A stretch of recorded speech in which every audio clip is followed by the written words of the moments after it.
ओम शांति। ओम शांति।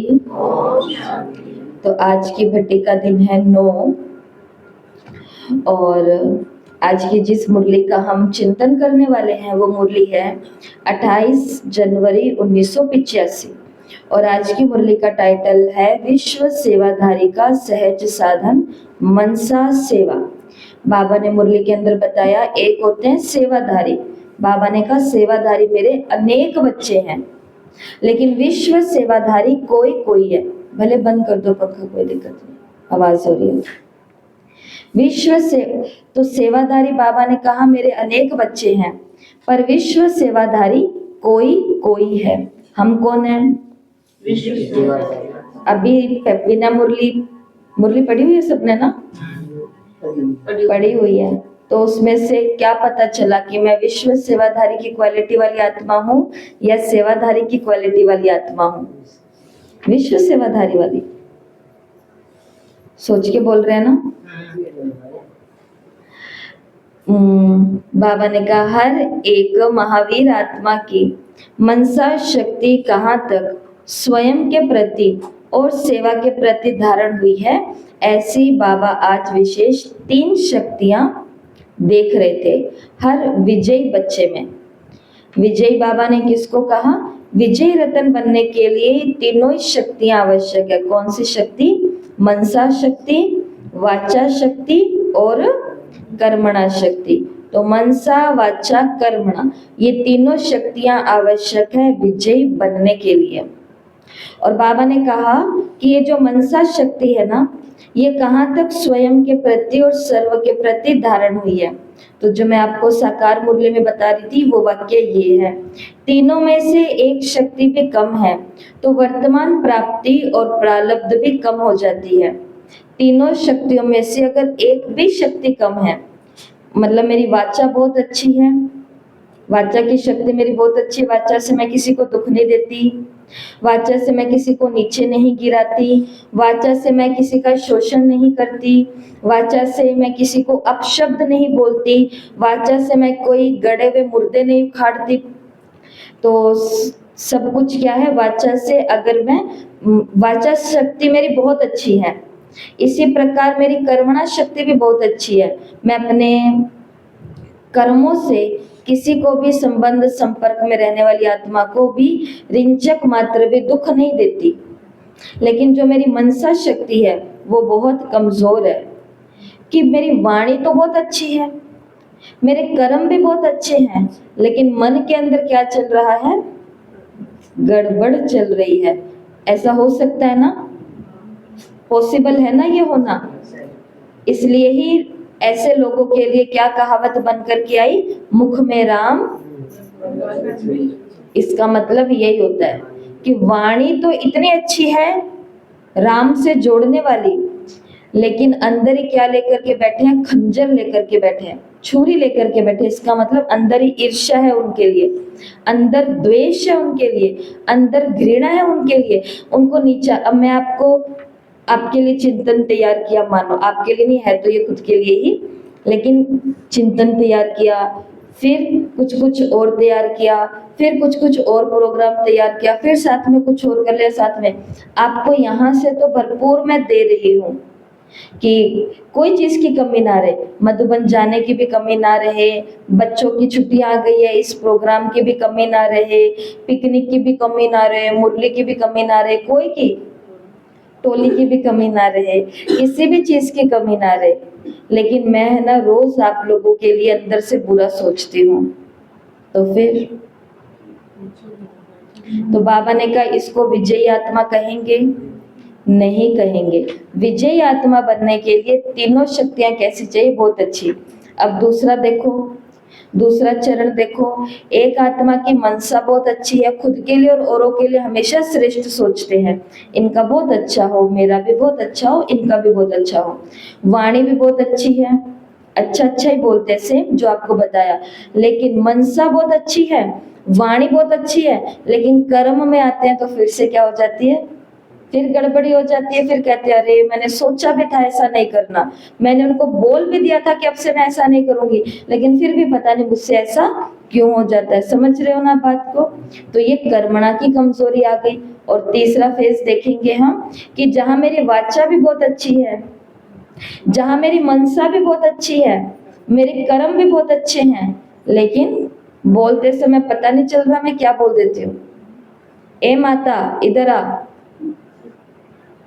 अंदर से उस माता को मैं जगत माता मानती हूँ, दिल से मानती हूँ। कर्म से भी मैं उनको सदा ऊंचा ही उठाती हूँ, अरे नहीं आपको कोई टेंशन नहीं लेनी, आप निश्चिंत रहो, ऐसा ऐसा करके। लेकिन मुंह से क्या बोलती हूँ, ए माता इधर आना। यहाँ पर क्या हो गई, नंबर कम हो गए, वाचा की कमी आ गई ना। शिव बाबा ने हम बच्चों को कैसा बनाना चाहे, विजयी बच्चा। ऐसे करो, बोलो कौन से बच्चे हैं हम, विजयी। विजय क्या था, साथ में कड़ाका निकाल दिया।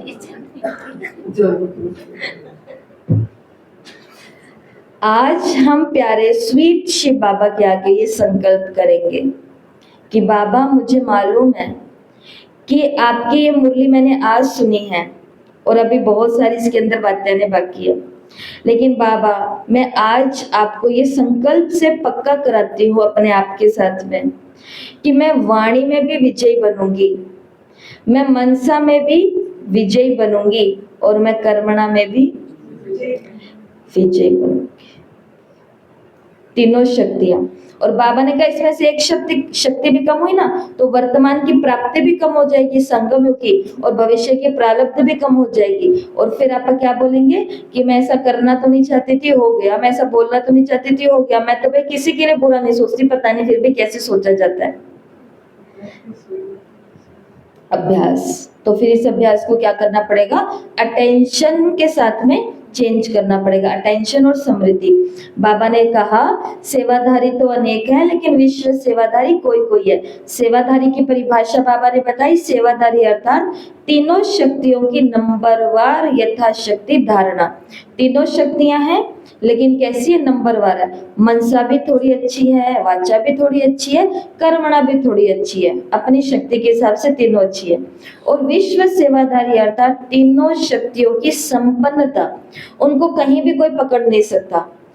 लोग बैठ करके इंतजार करते हैं कि ये 1 घंटा प्रवचन करे और कोई तो बात बोले जहां से हम इनको पकड़े, लेकिन वो आत्मा अपनी वाचा में क्या है, संपन्न है। कोई तो इनके मन की हम गड़बड़ी देखे जहां से इनको कहे देखो आपने भी उस दिन कहा था ना आपको भी टेंशन होती है, लेकिन ये आत्मा अपनी मनसा में भी क्या है, संपन्न है।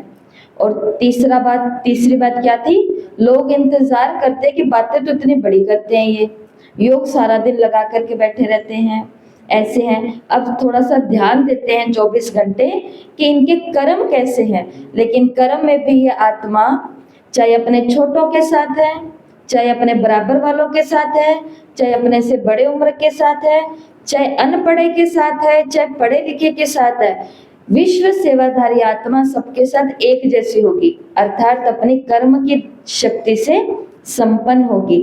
तो हम सेवाधारी हैं या विश्व सेवाधारी हैं, सोचना इस बात पर, एकदम से उत्तर नहीं देना, सोचना इस बात पर। तीनों शक्तियों में संपन्नता। आज बाबा ने मुरली के अंदर मनसा शक्ति पर पूरी मुरली चलाई है, आप ध्यान से सुनते जाना। मनसा शक्ति वाला क्या क्या कर सकता है, जो हम कहते हैं ना मैं मनसा योगदान करूंगी, मैं मनसा सेवा करूंगी, हमारी मनसा सेवा से ये सब कुछ होना चाहिए। सुनना, मनसा सेवा द्वारा चाहे कोई आत्मा सन्मुख हो, समीप हो या कितनी भी दूर हो, सामने हो, पास हो या कितने भी दूर हो, सेकंड में उस आत्मा को प्राप्ति की शक्ति की अनुभूति होगी। सेकंड में इधर कहा कि ये प्रॉब्लम है, उधर उस आत्मा ने मनसा योग दान देना शुरू किया और वो आत्मा हाथों हाथ अनुभव करेगी कि मेरे अंदर ताकत आ गई इस प्रॉब्लम का सामना करने की। दूसरा, पहला है सामने वाली, समीप वाली और दूर वाली किसी भी आत्मा को शक्ति की अनुभूति करा देगी, प्राप्ति की। दूसरा है हलचल वाले को अचल बना देगी। तीसरा, मानसिक शक्ति अर्थात शुभ भावना, शुभ कामना। इस श्रेष्ठ भावना द्वारा किसी भी आत्मा को संशय बुद्धि से भावनात्मक बुद्धि बना देगी। समझे? किसी का यज्ञ से संशय हो गया, संशय में आ गई वो आत्मा, निमित्त आत्माओं से संशय में आ गई वो आत्मा, सेवा से संशय में आ गई वो आत्मा। तो जो मनसा शक्तिशाली आत्मा होगी ना मानसिक रूप से, वो आत्मा ऐसी संशय बुद्धि आत्मा को फिर से किस में लेकर के आ जाएगी? भावना में लेकर के आ जाएगी। गर्दन ना गिर जाए। फिर से उनको भावना में लेकर के आ जाएगी। संशय बुद्धि वाले को किस में लेकर के आ जाएगी? फिर से भावना में लेकर के आ जाएगी। ऐसा होता रहता है। हमारे यज्ञ के अंदर बहुत सारी किताबें बनी हुई है। उन किताबों को जब हम पढ़ने का, दो चीजें होती है जिनका शौक जो इंसान रखता है उसके लिए कहा जाता है विद्वानों के द्वारा कि ये इंसान है। विद्वान उसको क्या कहते हैं? कि ये है इंसान। पहला, जो शारीरिक व्यायाम, सैर, भोजन इत्यादि, मतलब अपने इस रथ का थोड़ा सा ख्याल करता है समय निकालकर। और दूसरा, जो किताबें पढ़ता है। जो इंसान ये दो काम कर रहा है वो है कुछ कर रहा है, और जो सब कुछ कर रहा है लेकिन उसको ये दो काम करने का टाइम नहीं है, वो सब कुछ करते हुए भी खुद के लिए कुछ नहीं कर रहा है। वो खुद के लिए कुछ नहीं कर रहा है। तो हम सभी तो खुद के लिए कर रहे हैं ना, किताबें पढ़ रहे हैं। ऐसे हमारे यज्ञ की किताबों में से किताब के अंदर ये बातें लिखी हुई हैं कि कोई है जिसको बाण लग गया, जैसे लक्ष्मण को लगा था तीर, तो लक्ष्मण क्या हो गए? बेहोश हो गए। तो हनुमान क्या लेकर के आया? हनुमान जी संजीवनी बूटी लेकर के आए और लक्ष्मण को फिर से सुरजित किया, फिर से होश में लेकर के आया। शिव बाबा भी कहते हैं, बाप दादा भी कहते हैं कि जो मानसिक शक्ति वाली आत्मा होती है ना, वो अपनी शुभ भावना, शुभ कामना और श्रेष्ठ भावना से मूर्छित हुई आत्मा को भी क्या कर देती है? सुरजित कर देती है। ऐसे यज्ञ में बहुत घटनाएं घटती है कि चलते चलते किसी का मूड खराब हो जाता है यज्ञ से। तो जो बुद्धिमान आत्मा है वो चस्के नहीं लेती है, वो दूर से बातें भी नहीं बनाती है, वो केवल इंतजार नहीं करते अब देखते हैं अब इनका क्या होएगा। लेकिन वो आत्मा चुपचाप जाती है, जा करके अपने शुभ भावना, शुभ कामना और श्रेष्ठ भावना से उस आत्मा को दूध का दूध और पानी का पानी करके दिखाती है, और फिर से उस आत्मा की भावना को बाबा के यज्ञ से या उन आत्माओं से जोड़ देती है। ऐसा हमने बहुत देखा है और बहुतों को ऐसा करता हुआ भी देखा है, और बहुत उसके पॉजिटिव रिजल्ट भी देखे हैं। ये किसके लक्षण है? जिनकी मनसा शक्तिशाली है। जिनकी मनसा बहुत कमजोर है तो वो इन बातों में नहीं आएंगे, वो कौन सी बातों में चले जाएंगे? वेट करते हैं, देखते हैं अब क्या होता है।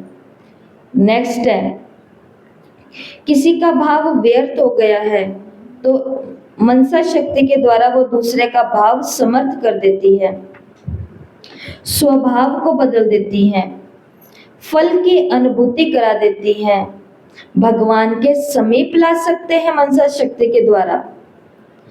माताएं पूछती हैं कि मेरा बच्ची पढ़ रही है, बच्चा पढ़ रहा है, दीदी इसके पेपर है, हम क्या करें? तो हम उनको ऐसे कहेंगे कि आप टेंशन करो, पेपर उसके हैं और आप क्या करो? टेंशन करो। कुछ होएगा? अच्छा नहीं होगा, बैड होगा, खराब होगा। उस आत्मा के पास वाइब्रेशन जा रही है कौन सी? कमजोरी की। पेपर है उसका, आप क्या कर सकते हो? मनसा दान कर सकते हो, शुभ भावना, शुभ कामना भेज सकते हो। और देख लो बाबा ने क्या कहा है, श्रेष्ठ भावना की शक्ति द्वारा आत्मा को भावना के फल की अनुभूति करा सकते हो। वो जो कर रही है ना आत्मा, उसको उसके फल की अनुभूति हो जाएगी। तो टेंशन करने से कुछ नहीं होता है, योग करने से सब कुछ होता है। और श्रेष्ठ भावना द्वारा भगवान के हम समीप भी ला सकते हैं। श्रेष्ठ भावना से किसी भी आत्मा के भाग्य की रेखा बदल सकते हैं। जो इंसान रोज कहता था तू जा ज्ञान में, मैं कभी नहीं आऊंगा, आप जाओ ज्ञान में, मैं कभी नहीं आऊंगी, साथ वाली आत्मा ने उस आत्मा के लिए ऐसा अमृत वेला योग किया, पूरा दिन उसके लिए ऐसी शुभ भावना रखी कि बाबा ये आत्मा भी आनी चाहिए, बाबा ये आत्मा बैठी है यहाँ, ये आत्मा बैठी है यहाँ। वो वाली आत्मा उस आत्मा को भी क्या कर दिया, उसके भाग्य की रेखा बदल दी। जो कहते थे हम नहीं मानेंगे भगवान आया है, वो आज सबको कह रहे अरे मानो भगवान आया है। क्या कर दी इस आत्मा ने, उस आत्मा की भाग्य की रेखा बदल दी। कल एक माता आए तो वो क्या बोलते, कल या परसों आए तो वो क्या रहे थे, बातें कर रहे हैं, अपने रिश्तेदार को लेकर के आए थे और हमसे बातें कर रहे हैं, उनको मोटिवेट किया जा रहा है और उनको मोटिवेट करते करते मुझे बता रहे हैं कि देखो कोई नहीं बैठा था यहाँ पे, हम 3 लोग ही बैठे थे पीछे, कहते देखो मुझे तो बाबा के आगे देखो मेरे वो रिश्तेदार दिख रहे हैं, मेरे वो रिश्तेदार दिख रहे हैं, मेरे वो सारे तो यहाँ बैठे हुए हैं अभी। ये होती है शुभ भावना, शुभ कामना, श्रेष्ठ भावना। तो धीरे धीरे उन आत्माओं की क्या बदल जाएगी, भाग्य की रेखा बदल जाएगी। बजाय इसके बोलना कि ये नहीं आएंगे, आप नहीं आ सकते कभी ज्ञान में, आप नहीं जान सकते हमारे बाबा को, आपको नहीं पल्ले पड़ेगा हमारा ज्ञान। ये मनसा वाली आत्मा नहीं है।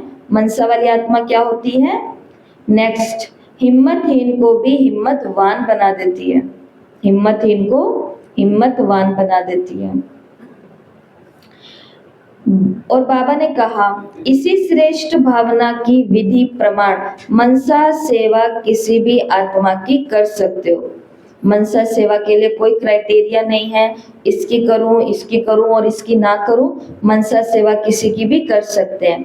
अब थोड़ा सा ध्यान देना, मनसा सेवा कर तो सबकी सकते हैं, मनसा सेवा से फायदे ये होते हैं, लेकिन मनसा सेवा कर कौन सकता है, अब बाबा ने वो बताया है।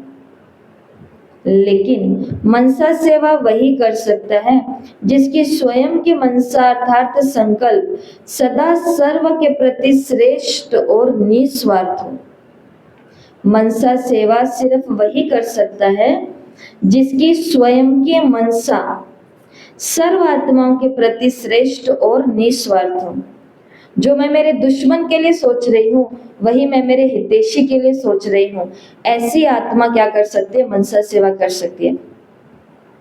वैसे तो भगवान के बच्चों के कोई दुश्मन होते ही नहीं है, वो नहीं बनाते हैं दुश्मन, लेकिन भगवान के मार्ग पर जो चलेगा उसके कई दुश्मन बन जाते हैं।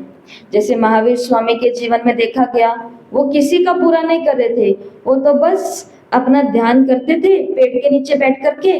जो लोग उनके पास आते थे वो जिस नगर में जाते थे उन लोगों को उपदेश देते थे। लेकिन कोई आता और उनके कान में कीले ठोक करके चला जाता, लेकिन फिर भी वो योग में बैठे हुए हैं, कान में कीले बड़ी बड़ी सुए ठोके जा रहे हैं, खून निकल रहा है, नो प्रॉब्लम। उन्होंने नहीं दुश्मन बनाया लेकिन उनके दुश्मन बन जाते हैं। उन्होंने नहीं दुश्मन बनाया लेकिन नाग ने आकर के काटने की कोशिश करी, लेकिन वो तो पूरा लिपट गया। शेर ने आकर के खाने की कोशिश करी, लेकिन वो भी शांत होकर के बैठ गया। वो दुश्मन नहीं बनाते हैं, लेकिन संसार उनका दुश्मन बनेगा, संसार उन सभी का दुश्मन बनेगा जो श्रेष्ठ मार्ग पर चलेंगे, जो कहेंगे धारा इधर नहीं बह रही है, धारा इधर बह रही है, चलो इधर। और उनका काम इधर बन रहा था और किसी ने आकर के बोल दिया कि इधर चलना है, तो जब कईयों के काम ठप हो जाते हैं तो वो दुश्मन बनेंगे कि नहीं बनेंगे, बनेंगे। क्राइस्ट ने कुछ बुरा नहीं किया था किसी का भी, वो तो सबको ही कह रहा था God is love, love is God. भगवान प्यार है, प्यार ही भगवान है, भगवान प्यार है, प्यार ही भगवान है। और जहां जहां जाते थे उपदेश देते थे, लेकिन वहां के सूबेदार, वहां के राज्य, वहां के महाराजे जो मेन लोग होते हैं, हेड, उन्होंने क्या किया, उनको निर्वस्त्र करके कंकड़ पत्थर की जगह पर गाड़ी के पीछे बांध करके, बैलगाड़ी और ऐसी गाड़ी के पीछे बांध करके हाथों को, और पूरे नगर के अंदर घिसाया और लास्ट में जाकर के जिंदा को सूली पर टांग करके कीले ठोक करके छोड़ दिया। उन्होंने कुछ बुरा, उन्होंने नहीं दुश्मन बनाया किसी को भी, लेकिन उनके दुश्मन बने। यहाँ तक भी जो उनके खुद के 12 शिष्य थे, उसमें से एक शिष्य ने ही अपने गुरु को बेच दिया चंद कौड़ियों के पीछे।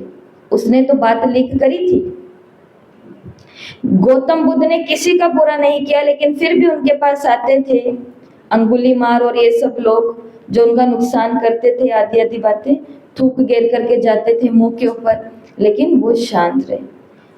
जो आत्मा सर्व आत्माओं के प्रति निस्वार्थ और श्रेष्ठ होती है अपनी मनसा के द्वारा, वही आत्मा क्या कर सकती है?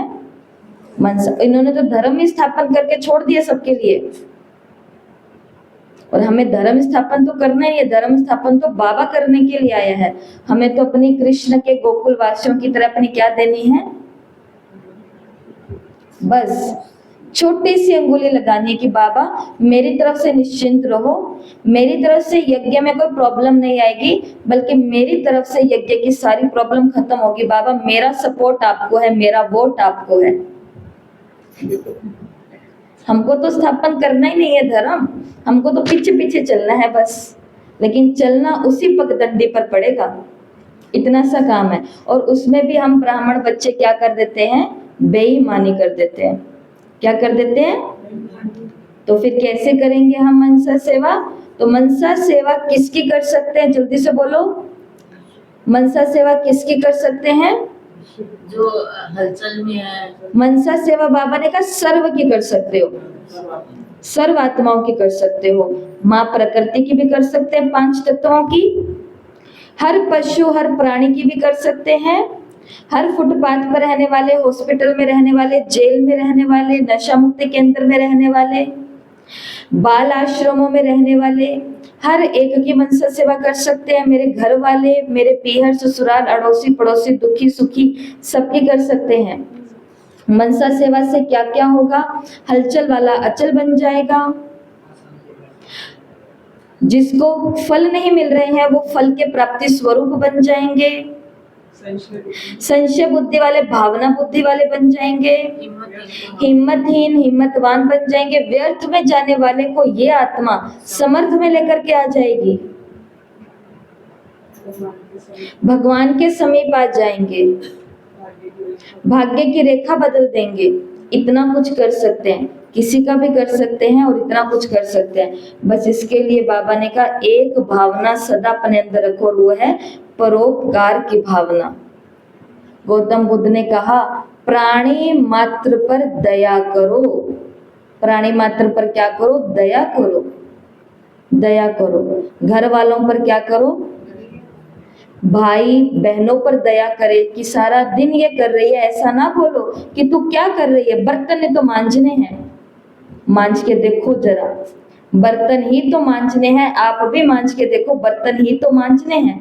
और ये बहन भी ना बोले कि क्या है सारी दुनिया कमा रही है, आप भी कमा रहे हो तो क्या हो गया भाई, हमको लाए हो तो फिर कमाना तो पड़ेगा।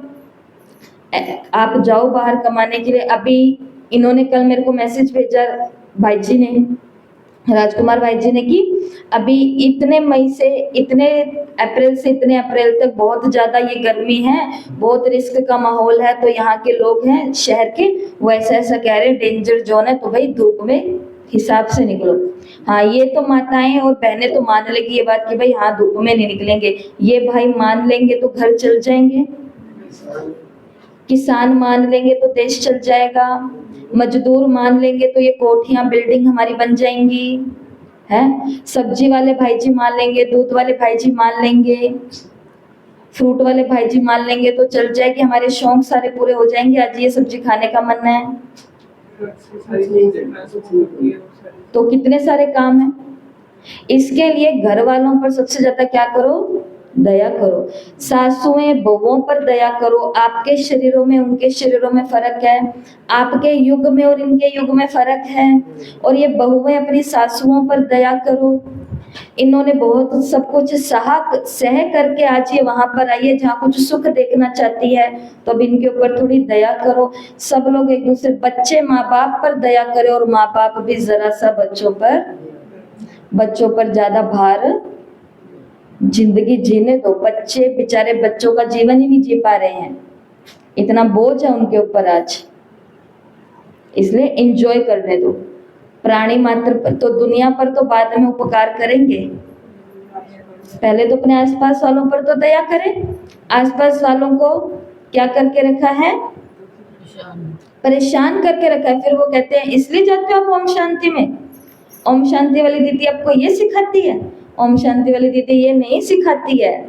ओम शांति वाली दीदी क्या सिखाती है? प्राणी मात्र पर दया करो, क्योंकि ओम शांति वाली दीदियां खुद भी कोशिश कर रही है, इंसान है पर कोशिश कर रही है कि अपने लौकिक परिवार वालों पर भी दया दृष्टि रखे, उनकी करुणा, उनकी भावना को समझे, अपने जिज्ञासुओं पर भी करुणा रखे, ज्यादा भार ना दे। इसलिए कोशिश करते हैं कि कम से कम लोड दिया जाए, कोई बात नहीं, सब हो जाएगा, सब हो जाएगा, नो प्रॉब्लम। विनाश हो जाएगा तो वैसे भी कुछ नहीं रहने वाला। ज्यादा किसी पर दयाहीनता दिखाने से क्या ही होएगा? दया। तो मनसा सेवा कौन सी आत्मा कर सकती है? जिसके अंदर डैश भावना होगी। कौन सी? श्रेष्ठ भावना। नो, अभी अभी क्या सुना? परोपकार की भावना होगी। परोपकार की भावना। परोपकार सबका क्या होना चाहिए? आज घर वालों पर क्या करना है? उपकार करना है। उपकार करने का मतलब है उनको थैंक्स करना, उनको शुक्रिया करना, उनको टाइम पे चाय बना के देना, उनको पानी पूछना। हमने एक ग्रुप में हम गए थे माताओं के बहुत साल पहले, तो वहां पर बहुत सारी माताएं थी। तो वो कहते हैं कि उस दिन हमने ये बात कही थी कि देखो हम आपके गुरु नहीं है, ये नहीं है, वो नहीं, हम तो बस आपको थोड़ी सी बातें टीच करने के लिए आए। तो उन्होंने बोला हाँ हम आपके स्टूडेंट, आप हमारे टीचर हो। मैंने कहा हाँ हाँ ठीक है। तो लास्ट में पूरा प्रवचन होने के बाद में, कोर्स की बात होने के बाद में उन्होंने बोला कि फिर आपने हमको कोई होमवर्क तो दिया ही नहीं। वो 1-2 दिन की माताएं थी ज्ञान की, तो उनको क्या होमवर्क दे? उस दिन घर के बातों की चर्चा चल रही थी, सहन शक्ति, ये शक्ति वो शक्ति।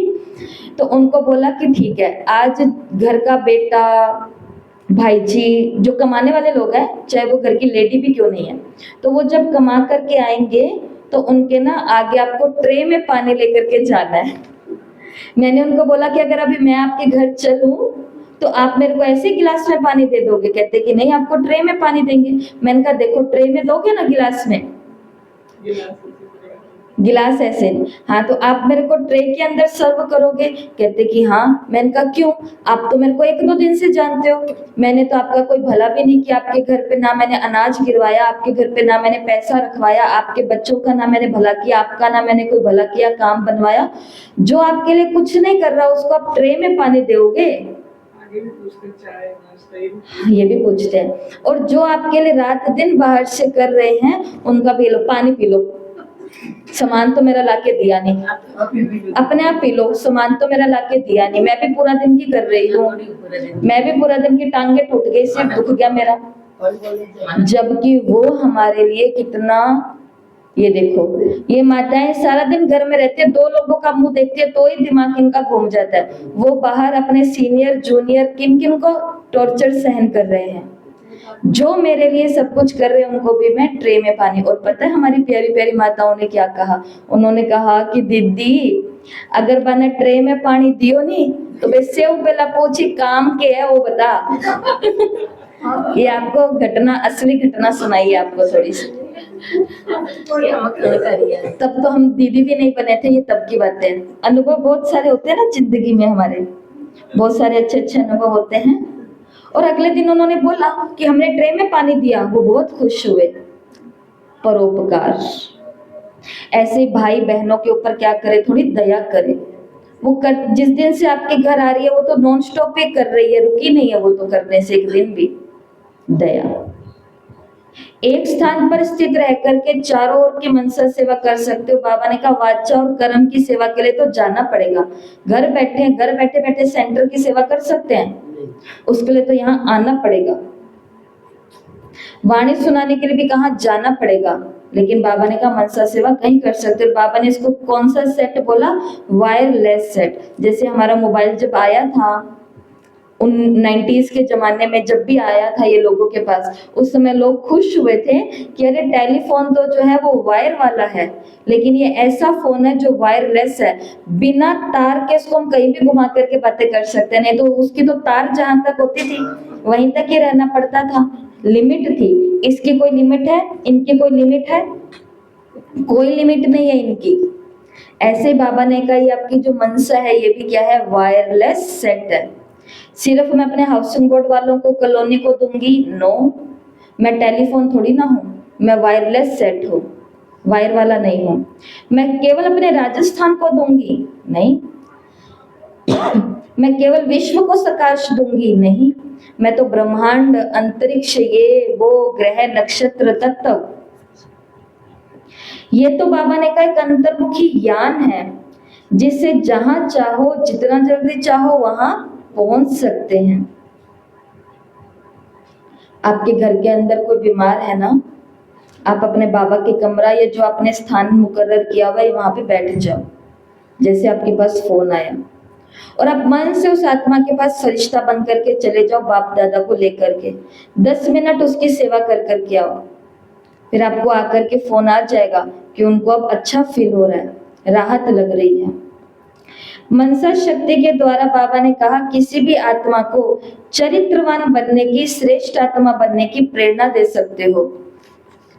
और कोई, अगर आपको ऐसा लग रहा है कोई आजकल नशा कर रहा है, कोई आजकल दूसरे रिश्तों में जा रहा है, कोई धोखे देने की प्लान कर रहा है, तो बाबा ने कहा उसको अच्छा चरित्र बनाने की प्रेरणा भी आप मनसा योग में दे सकते हो कि हे आत्मा, आप बहुत पवित्र हो, मैं आपके लिए ईमानदार हूँ, आपको भी अपनी माँ के लिए ईमानदार होना ही पड़ेगा। आप बहुत चरित्रवान आत्मा हो, आप एक पवित्र आत्मा हो, ऐसे कर करके। और लास्ट में बाबा की हम ये वाक्य सुनते हैं जहां बाबा ने कहा, उड़न तस्करी के बारे में बाबा ने कहा कि वो भी सिर्फ लाइट देखने में आती है। वो देखते हैं ना आजकल लोग दीपावली पर भी ऊपर, क्या बोलते हैं उनको, जो ऊपर की तरफ लाइट में आग लगा करके और वो गुब्बारा सा ऊपर चला जाता है, फायर फ्लाई, शायद यही बोलते हैं उसको, उड़न तस्करी। तो बाबा ने कहा दूर दूर जब वो चला जाता है तो केवल रोशनी दिखाई देती है, लाइट दिखाई देती है। ऐसे ही मनसा सेवाधारी आत्माओं के आगे चल अनुभव करेंगे कि कोई लाइट की बिंदी आई और विचित्र अनुभव करा के गई। कहां से आई, कौन थे, क्या देकर के गए, ये चर्चा बढ़ती जाएगी।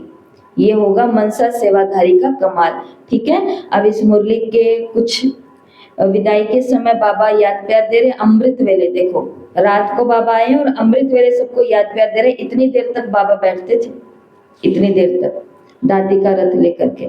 मनसा शक्ति के द्वारा ही 9 लाख आत्माएं सत्युग की तैयार होंगी। तो ये आज की मुरली है। इस मुरली से 2 दिन के परसों का जो होमवर्क था वही होमवर्क सबको करना है। मुरली को अच्छे से पढ़ना है, 20 पॉइंट बहुत अच्छे अच्छे इसमें से निकालने हैं और वो निकाल करके सुंदर लिखित भाषा के अंदर पोस्ट करने हैं आपको। ठीक है, कॉपी में लिखने हैं और ग्रुप में पोस्ट करने हैं।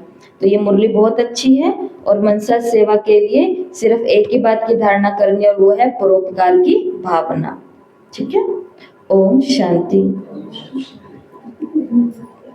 नींद के बारे में दीदी मैं 3